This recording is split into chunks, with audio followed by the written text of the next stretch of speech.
Dragon Ball Sparking Zero is just Jump Force 2, and it's no big surprise considering the people who made Jump Force 1 are making this game. But don't tell the Sparking Zero brain cells that, because they have the inability to critically think. When you look at everything in Sparking Zero, right? You look at the combat system, it's literally just Jump Force with flight added. I said that the Namek stage looks just like the one in Jump Force with the Statue of Liberty removed, right? And I had already been on to Spike Chunsoft reusing stuff, but it actually gets worse when the combat system is 1-for-1 Jump Force just with flight added. That's exactly what it is. So how can you say that Jump Force is trash but try to praise the gameplay of Sparking Zero? And when you look at Sparking Zero, the way that the game flows, the tempo of the game, the frame rate is exactly Jump Force. The more that I looked at it and I started doing side-by-sides, it is exactly Jump Force just with flight. That's all they did. They removed the other IPs, focused in on Dragon Ball, added flight, and called it a damn day. Oh, and just flipped the graphics from like the claymation graphics to the anime candy color sprites, almost trying to be Dragon Ball Fighters, but falling short of that regard too. That's what Sparking Zero is. Look at the gameplay and tell me I'm wrong, because they have the simple combos, right? It's not even advanced like Xenoverse 2 or Raging Blast 2, especially not BT3, because when you look at it, right, I started catching on. I started seeing players in demo footage doing like the charge vanish hit, the charge snap vanish hit, right? And I said, hold up, this doesn't even look like BT3. It looks exactly like Jump Force, because again, Jump Force has that feature too. They have it where if you charge a hit, your character will do like a instant transmission and go right to the opponent. I know because I play Jump Force, so I recognize this stuff. But it was other things as well that broke this down. Not having actual cancels. Now, Jump Force, yeah, like both Jump Force and Sparking Zero, yeah, you can throw some triangle inputs in there, but you don't have like step cancels, guard cancels, key blast cancels, rising cancels, flying cancels, just like in the other Dragon Ball games.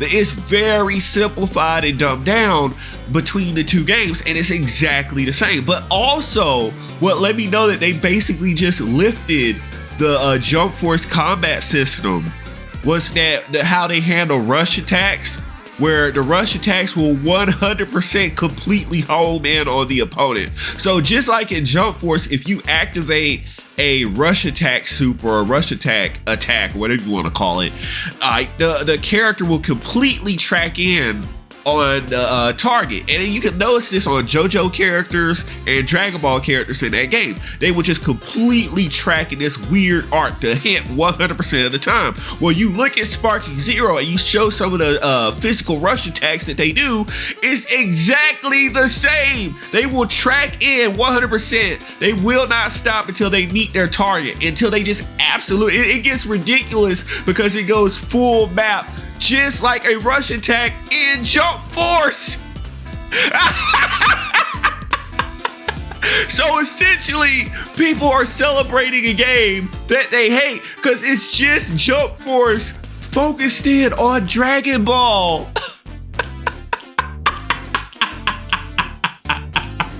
No, I started to see it and I'm like, son of a bitch.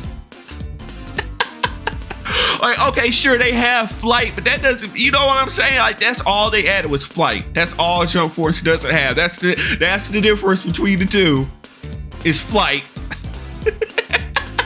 Tell me I'm wrong. Go ahead, tell me I'm wrong. Try to explain your way out of that. I'm waiting. Imagine hyping up a game, and then it makes sense though. It makes perfect sense because you remember they mysteriously just dropped Jump Force a couple of years ago, and we couldn't figure out why, because I think they still had DLC they were obligated to do. They definitely had a ton of assets they weren't using, and they just kind of, I think they dropped in the in-game store and just said, okay, done. And which is really unceremonious and quick, right?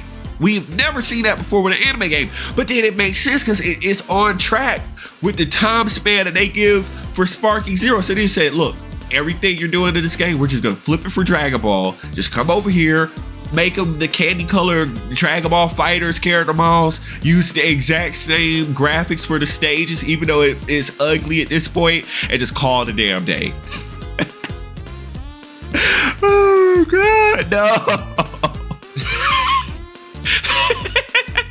Hey, you want even more evidence, right? You know that they don't have proper Z counter.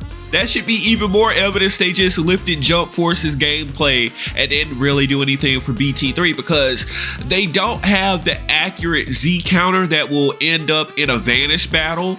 They just have a combo breaker that uses a similar animation and will just automatically knock the opponent away. So you don't get the actual Z counter battle that's actually tied to timing. Go ahead, someone will try to lie in the comment section. No, they do that. No, they don't. They have a combo breaker. They do not have Z counter from BT3. So actually all they did was, again, add flight and copied the Jump Force gameplay system. 100%. That's all they did. They couldn't even bring Z counter back properly. They couldn't bring back Fasha. They couldn't bring back Bardock's crew. They couldn't bring back King Vegeta, Garlic Jr. They couldn't bring back all the other characters that BT3 added. They couldn't add characters for Raging Blast 2 because they're lazy, and this is just another Dragon Ball Super cash in. But it's Jump Force 2. It's not a Sparking game. We've already proven that 100%. You can try to go in the comment section and make up whatever argument, but you can't disprove the facts that I've brought to this discussion today. Okay, you just have to deal with it. But you're not playing a Sparking game,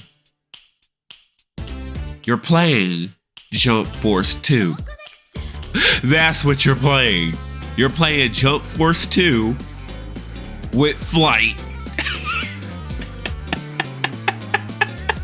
Hey, enjoy that trash ass Dragon Ball Super roster with no Vados and no additional Gods of Destruction. Imagine you have no GT, no movies, no Dragon Ball, original Dragon Ball.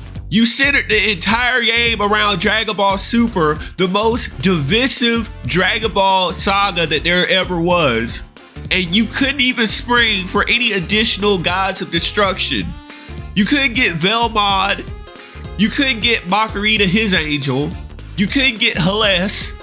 You couldn't get Cedar. You couldn't get any new angels, any new Gods of Destruction. You actually reduced that from Xenoverse. You took away Champa and Vados. Yeah, enjoy that. Enjoy your Jump Force 2 with your jacked up roster. No GT. No GT having ass. No OG Dragon Ball having ass. Oh, they might get movie character. Watch, they'll barely scrape through with Cooler, Geneva, and Wrong Sound and Z-Broly. They'll actually try to flex like they got a movie roster. Enjoy your Jump Force 2.